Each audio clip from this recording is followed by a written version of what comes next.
ना इधर ना उधर, सीधे मुद्दे पर नजर। और क्या है आज की खबर, आप देखना शुरू कर चुके हैं न्यूज़ 18 पुनीत के साथ। तो एक बार फिर से धरती डोली है और इस बार धरती के कांपने से जो नुकसान हुआ उसके लिए लगाया गया हर अंदाजा अभी कम ही बताया जा रहा है। जो जानकारियां निकल कर आ रही हैं उसके मुताबिक इन भूकंप के झटकों से सैकड़ों नहीं बल्कि हजारों की संख्या में लोग प्रभावित हुए हैं। कई लोग लापता हैं, कई जख्मी हैं, कई मारे गए हैं, लेकिन इनकी संख्या कितनी है इसका ठीक ठाक अंदाजा लगाना पाना भी मुश्किल साबित हो रहा है, क्योंकि हर संख्या पल पल बदलती जा रही है। और म्यांमार ने भूकंप की वजह से 6 क्षेत्रों और राज्यों में इमरजेंसी का ऐलान कर दिया है।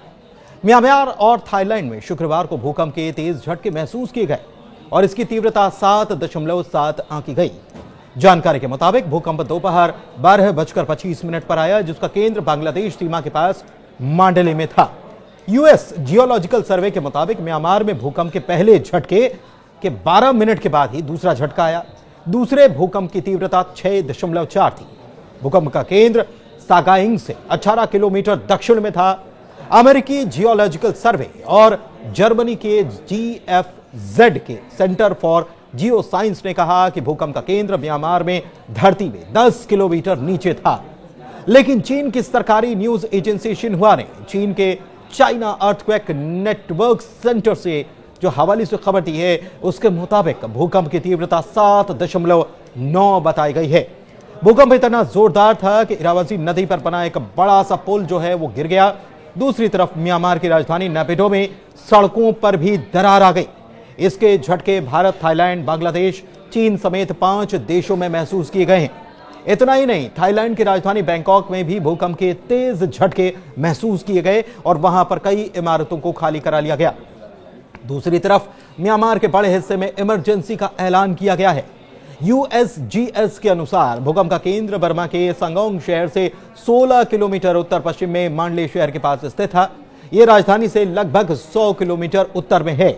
बताया यह भी जा रहा है कि भूकंप के तेज झटके दक्षिण पश्चिम चीन के यूनान प्रांत तक भी महसूस हुए।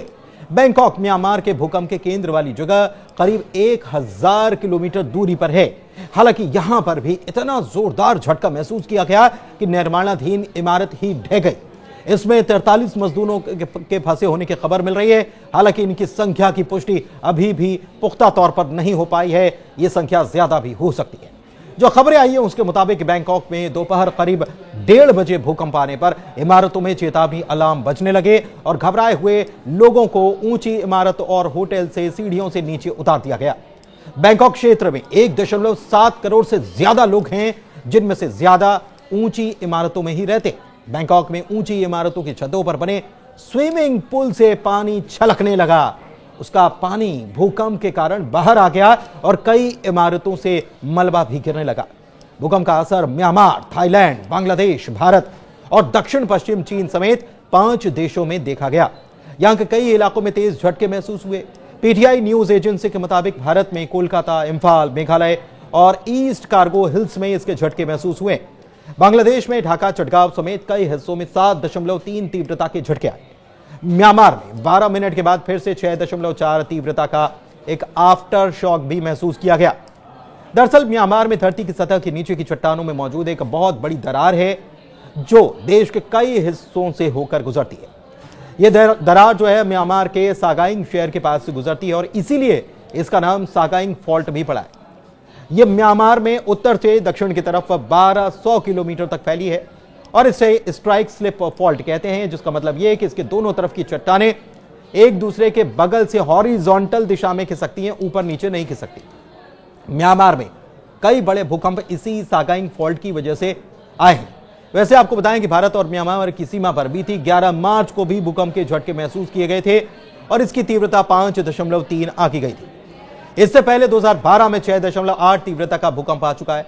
दूसरी तरफ अमेरिकी जियोलॉजिकल सर्वे की रिपोर्ट कहती है कि साल 1930 से 1956 के बीच सागिंग फॉल्ट के पास रिक्टर पैमाने पर 7 की तीव्रता के 6 भूकंप दर्ज किए गए थे।